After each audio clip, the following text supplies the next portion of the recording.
Good morning, Mr. President. Good to see you this morning. I have three items of priority and be happy to talk about anything else you'd like to discuss. The first is that tomorrow, the flotilla that is going to bring relief, that is, medical supplies and food to Gaza, hopes to leave Turkey. They are boarding as we speak. The fly in the ointment would be Turkish permission to leave.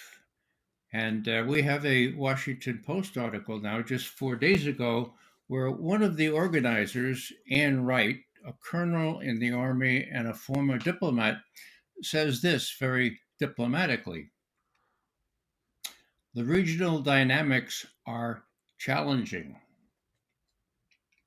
We're planning to leave tomorrow, but we are at the mercy of the port authorities in Turkey. One of the other organizers, a Palestinian American lawyer, Huwaitha Araf, has said that our government, that is the United States government, she's a U.S. citizen, has done nothing to support us in this venture to bring relief to Gaza. And she says that we expect, this is a quote, we expect that Turkey will not be bought off, and we will indeed sail tomorrow. Anything less would be seen as collaborating with the illegal siege of Gaza, and we don't think that the Turkish government will want to be seen as doing that. End quote. Now, Mr. President, at the beginning of the Gaza troubles, the Turks made a big show of sending relief. They were going to send a flotilla of boats, but that never eventuated for some reason.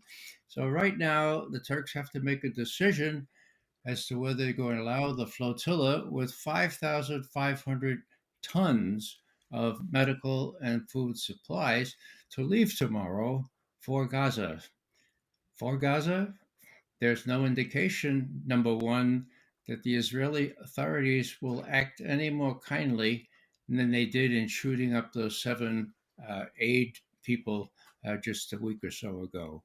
And number two, again, there's no indication that the U.S. government has spoken out in support of the U.S. citizens, of whom there are several on the Turkish flotilla. There are many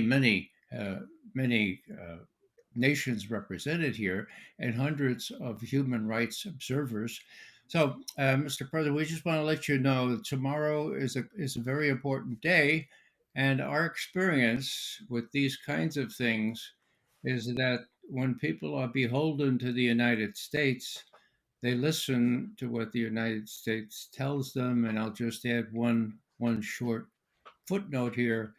In 2011, there was a U.S. boat to Gaza, a small boat carrying just letters and other gestures of support that was about to leave in July of 2011. And it was the U.S. that weighed in with the Greek authorities. We got 9 nautical miles out of Piraeus, the harbor of Athens, when the Greek Coast Guard very, very reluctantly and almost shamefacedly turned us around, saying they had orders from their government to turn us around and not let us sail to Gaza. The end of that story, of course, was that the IMF was really needed to give loans to Greece at that time. And there was no way that the U.S. would approve that kind of loan if we were not turned back. So, Ray. First of all, why am I? What is this? We are dropping food in Gaza. We're trying to get Netanyahu to let more food in. We don't need this public relations disgrace we have now.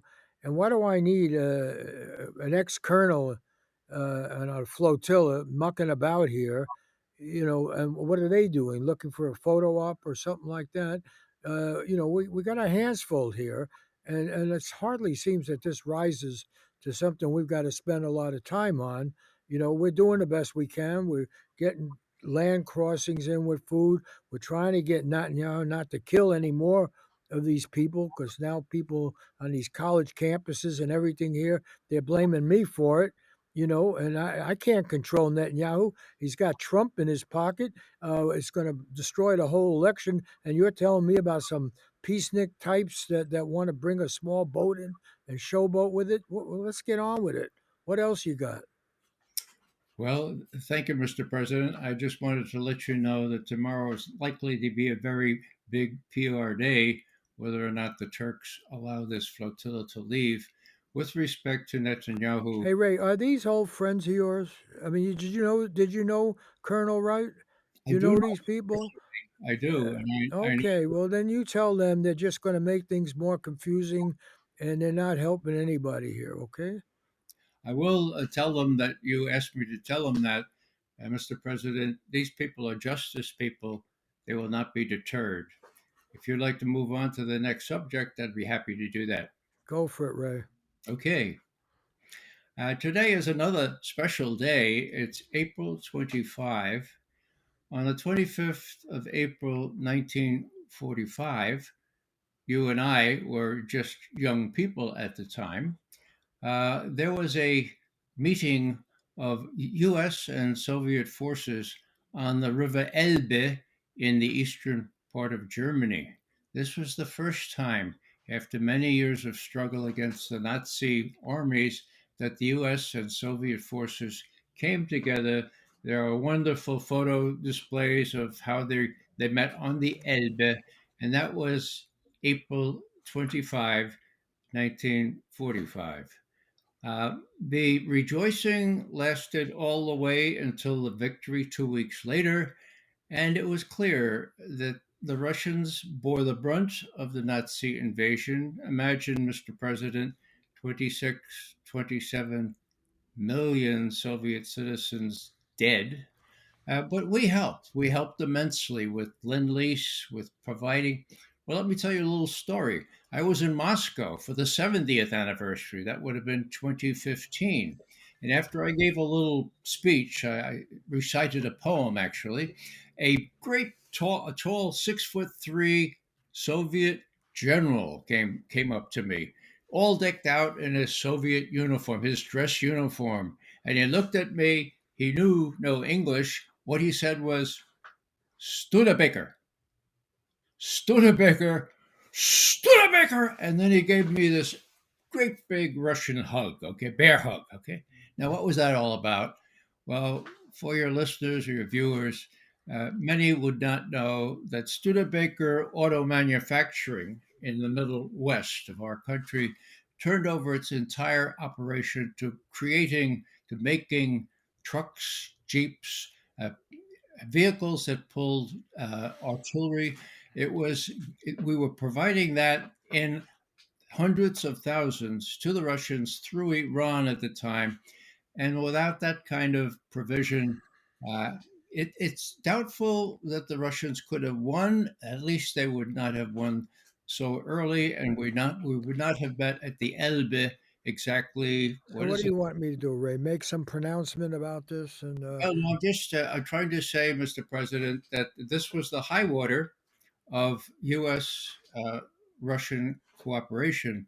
Right now, things are at the opposite yeah, extreme. I don't need a lecture about that, Ray. But let me just say, uh, you know, I'm here. I'm in sync with you. That Stalin is looking pretty good compared to this guy Putin. We had deals with them. Yeah, we cooperated, and then the people came after. It kind of makes you want to be back in the old days with the communists. This guy Putin, we helped put him in office. We backed Yeltsin, and we thought this guy would be easier to work with. So you were supposed to be a big Russia expert. What's going on here? He was our guy, Putin. We put him in there, and he ran an election. He defeated the communists. So why is he giving us this hard time? Yeah, this nostalgia of yours is very interesting. We got along with the commies when they were commies, those Russians, but we're not getting along with them now. This guy claims to be Russian Orthodox. He believes in God. The whole deal here. Why isn't he playing ball with us instead of taking us on all over the place? Well, Mr. President, with all due respect, we You're the did. head of the Russia section, aren't you? The Soviet used to be the Soviets. You're the head of that. You speak Russian, right? I You're do. supposed to be an expert. Why is this guy Putin such a bad actor? Well, actually, it's a matter of opinion if you look at it from the Western side or from the Eastern side. First off, Yeltsin was our man, not Putin. Putin Yeah, tried to. but Yeltsin, we had to get rid of Yeltsin. He was a drunk. He couldn't even show up in office. So they gave me Putin. I was in on that. They gave me Putin because he don't drink. He doesn't drink, but he hated the communists by that point. They all were communists at one point, but now he was the anti-communist. They ran against him. He defeated them. He's supposed to be our guy. We were putting in money there and everything. So what's going on with this guy? I mean, Well, the Elbe is very nice and all that. We got along with the commies. We get along with the Chinese commies until recently. They want to make fancy stuff now, make more profit, and give Apple a hard time, and so forth. But what's going on? Why is this guy Putin? What's he doing with the Ukraine and all that stuff? What's going on? You're the well, Russia expert here. That's why. You're right. You've been doing that for how many years now, Ray? 27 years. You've been one of our key guys in the CIA. We've been paying you to figure these people out. Tell me what's going on here with Ukraine. Where I just spent a lot of money. We're sending them what, $60 billion more or something. That's not chump change. I'm going to be hearing that. It's going to be part of my legacy that I dumped all this money there. Tell me what's happening. Congress just sending me a bill now that they're going to send all that money to Israel that doesn't listen to me at all, and then you got to get me involved in Taiwan, and now you're doing Ukraine again. So what's up?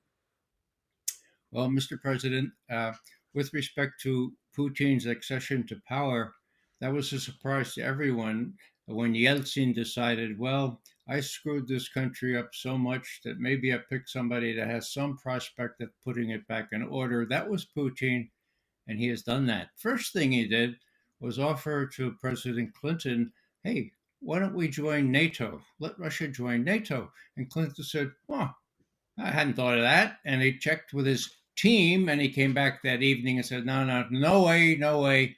We, Clinton did say this, but we need an enemy. Okay, we need to have Russia an enemy, not an ally.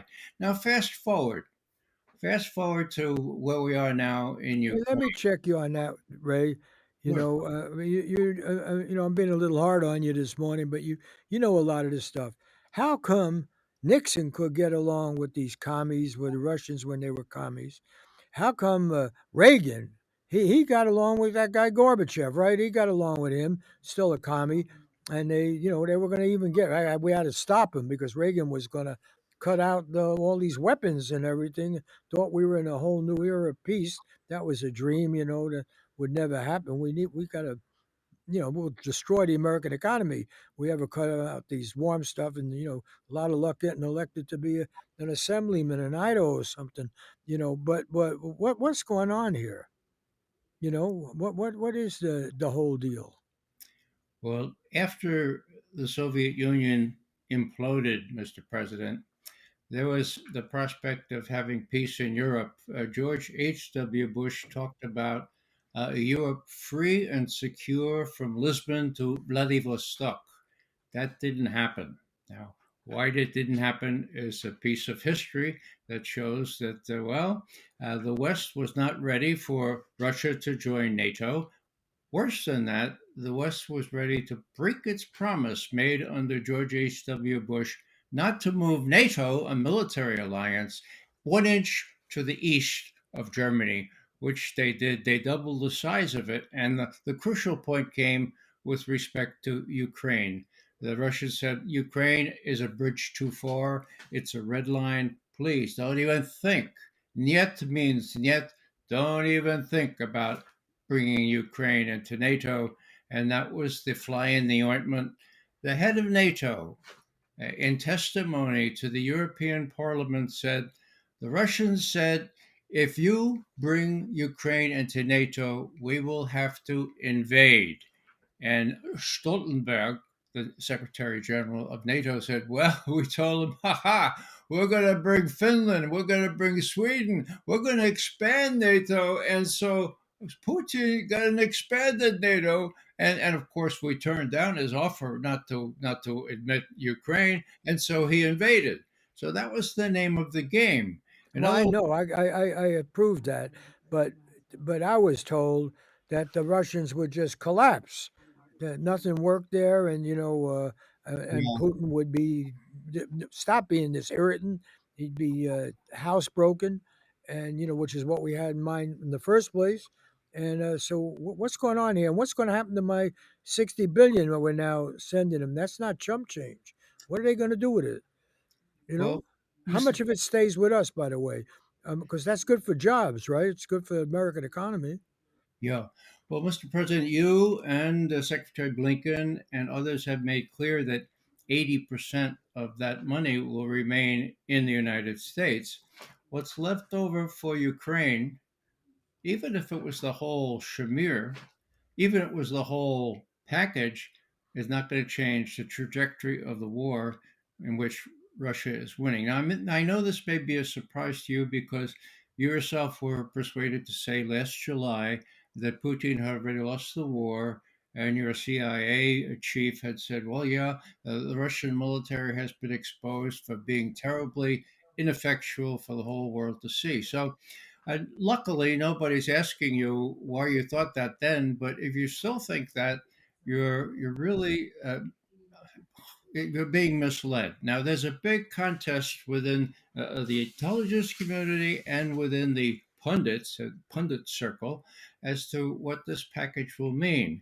And what I would like to do is just tell you that today, one of these pretty establishment think tanks called the Quincy Center had an article authored by a fellow who used to run Russian analysis for the CIA. He was after my time. His name is George Beebe. And this is what he says: kicking the can Who down the did he work for? Did he used to work for? Who did he he work? What president? worked for the CIA as head of Russian analysis in his most important capacity. Now that was 10 years ago. Here's what he's saying today in the Quincy Institute's piece in Responsible Statecraft.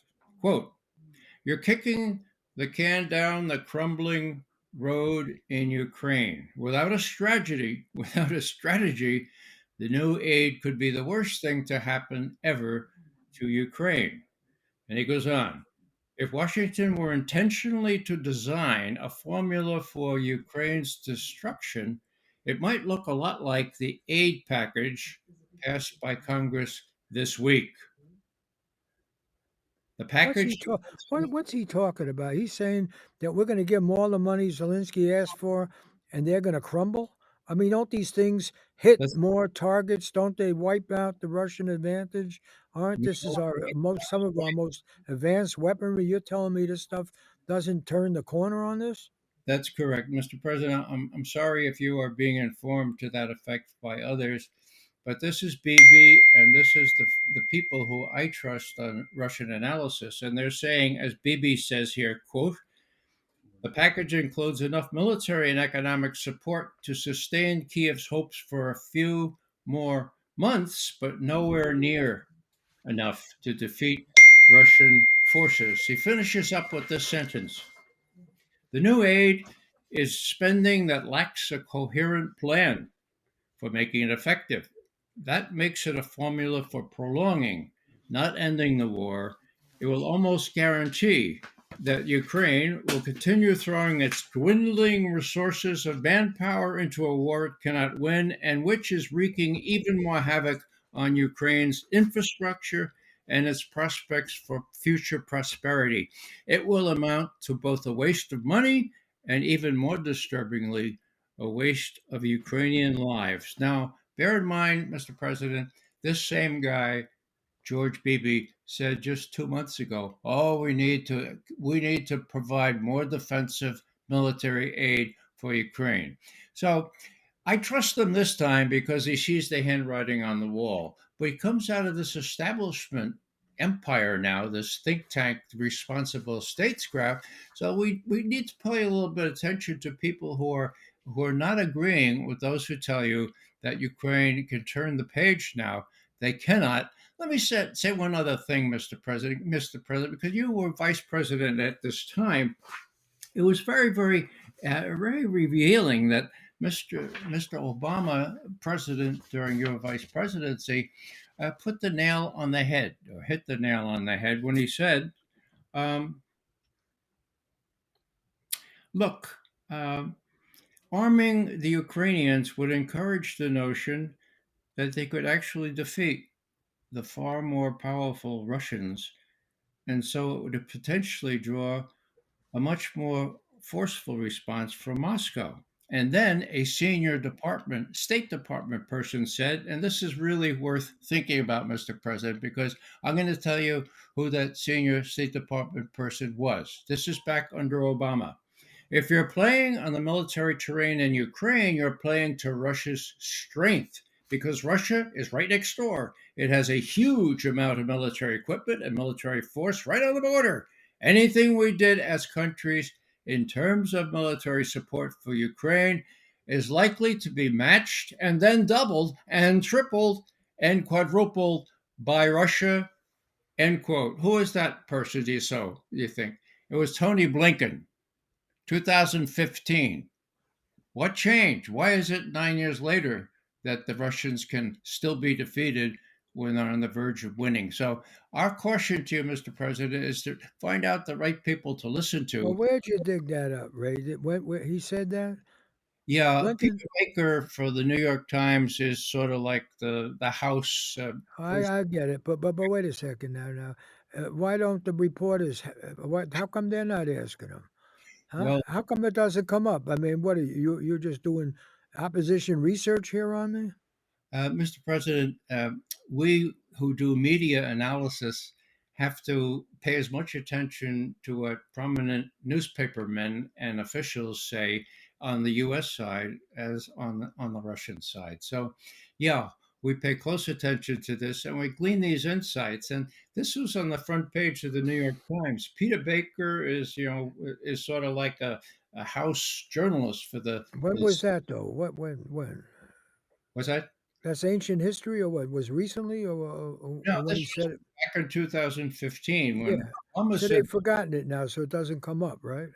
"Oh, it doesn't come up now." It's really hard to Google these things.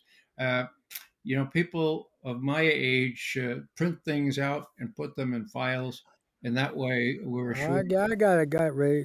Don't waste my time with this. Yeah, look, the fact is, I'm only listening to you because you've been here, what, 27 years or something? I'm Yeah, st- I scribbled down the number. I mean, I didn't know anybody lasts that long at the CIA, but they must value you there. And so let me really ask you. Let me cut to the chase. I'll talk to you as one person familiar with this whole political national security situation, and that you are and I am. And, we all know that I got it right about the military. And I'm tired of hearing about it. If I ever try to speak at some college, some kid asks me, but what did Eisenhower say about the military industrial? Okay, we all know that. We all know I can't take them on and still win the election, right?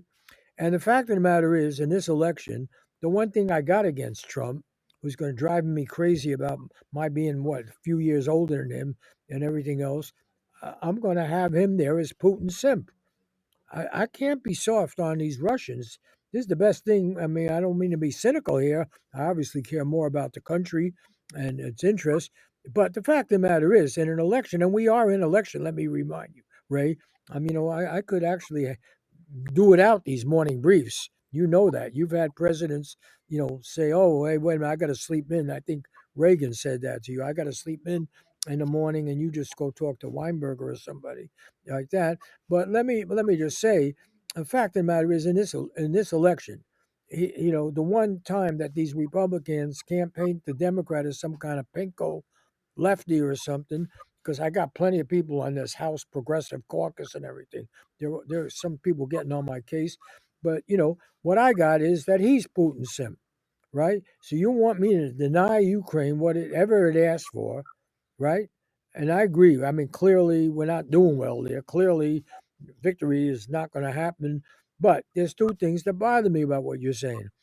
I have been told that we have the best weapons in the world. You're telling me they don't give us any big advantage over these drunken Russians, who's supposed to have, they can't make anything.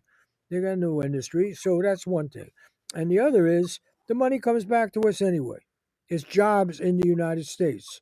You're telling me that I should be hardline and deny the Ukrainians everything they're asking for, or the Israelis. That's another one. Lots of luck winning the election if I do that. And you're telling me that I have to be concerned. When have we ever won a war? We haven't won a war. We didn't even win the World War II. You know that the Russians had to sacrifice all those people and everything. So what is it you're really telling me? I'm only giving you the respect of your 27 years in the CIA. That's what I'm doing this now. I really want to one insider to another. Let's face it. We're both on the inside here. And tell me, what am I supposed to do? I cut aid to Ukraine. Trump, he's off the hook on his Russian, coddling of Russia. I can't even use that. He'll call me a commie or something, right? And I cut aid to Israel. Forget it. He's going to be more pro Netanyahu. After all, Trump's the guy he brought. Was Netanyahu came in the last election, came to Congress. He denounced Obama that you keep bringing up, right? He denounced him in the Congress, and Trump will be more pro-Israel than anybody. So what am I going to do? You got a little political. I'm only extending this courtesy to you because you've been around so long. You know the Russian language. You've been our key guy on Russia. You know a lot about the Mideast. If you were president, what would you do? Would you really cut funding to Ukraine? And would you really deny Netanyahu every penny he wants? Mr. President, with all due respect, I prescind from political considerations. Intelligence analysts are supposed to be deaf to domestic politics. Yeah, So lots of luck. what I Lots of luck. Take some lessons from your boss. Those guys got it all figured out going back to Bill Casey and everybody. Come on. What you're telling me, I don't buy into the deep state stuff, but you and I know they got their political agendas, they got their budgets. We don't even know what their budget is half the time. And your budget, I don't even know what you make there over the CIA. So let's be a little bit realistic here. What's happening? You're basically trying to get me to take positions that would cost me this election. The function of an intelligence analyst is to inform the president so that he doesn't miss important things that other advisors might not tell him about. What I'm telling you, Mr. President, is that the new aid that will go to Ukraine will not stop a a Russian win. Okay, A it will. Russian win before or after the election? That's the point. If it's Before after the election you, and it's over, and we've defeated the menace of Trump, okay, who is bad for the country, all right. The defeat comes after the election. We're sorry. We'll give aid. We'll try to make amends. People who want to come live here, they can live in San Diego or something. Give them nice homes. Zelensky can have a nice place, and so forth. That's not going to be a big problem. They win before the election. I've got a big problem. But if I've given them all the aid they want, then Trump can't keep pounding me on the head. If I cut what Congress is now, after all, Congress, Republicans and Democrats, are going to hand me a bill to sign that's going to give all this money. If I pull back, if I veto that, if I don't sign that, well, you can goodbye to the election. You goodbye to the election. I lose my main issue. I can't call them a simp to the Russians. Now the Ukrainians are going to attack me, right? So what are you asking me? You're asking me to commit political suicide. I'm only saying this to you honestly because you've been around for 27 years at the CIA. I know you're not, you are an impartial observer, an expert on the whole thing. But do you really want me? And would you be happy with Trump winning? And I commit political suicide this way? Mr. President, once again, it's really hard to explain Don't to. give me the party line about you're an expert, impartial. It's never worked that way. You know it, and I know it. Well, let Right? me So tell you, just tell me straight. Tell me straight. What can I do that's the smart thing to do that's also not going to cost me the election? Mr. President, you are a human being. What I want you to do is to realize that another 300, 400 500,000 Ukrainian army people are going to be killed if this goes on till past the election.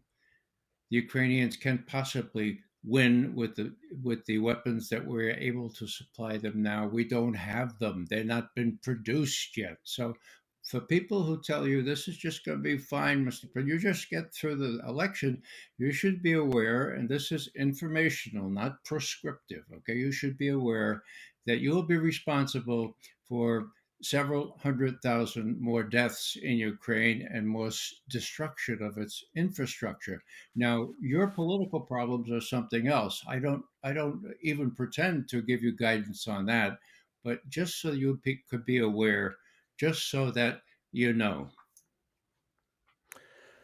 All right, Ray. I mean, I do respect your service. I do respect your service. I respect your knowledge. Congratulations, by the way, you got that big award. What was that award they just gave you? Oh, the Intelligence Commendation Medallion. It's a big one, right? Yeah, it's like Yeah. number So three on the. you're not like those commie simps on the flotillas or anything, right? Once when they retire, they suddenly become peaceniks and everything. You're not like that. But Ray, you got your job, and I appreciate the information you're giving me. Next week, make it a little bit more useful to me. Let's put it that way. You went on a bit long today. Your peacenik edge is coming out here a little bit. Surprising for a guy with 20. Didn't you actually start as an army intelligence person before you even went to the CIA? I did, That's yeah. a long way from the Bronx, Ray. It's a long career. That Fordham University. I thought those Jesuits would have educated you better. Nonetheless, I respect your knowledge. I respect your intelligence.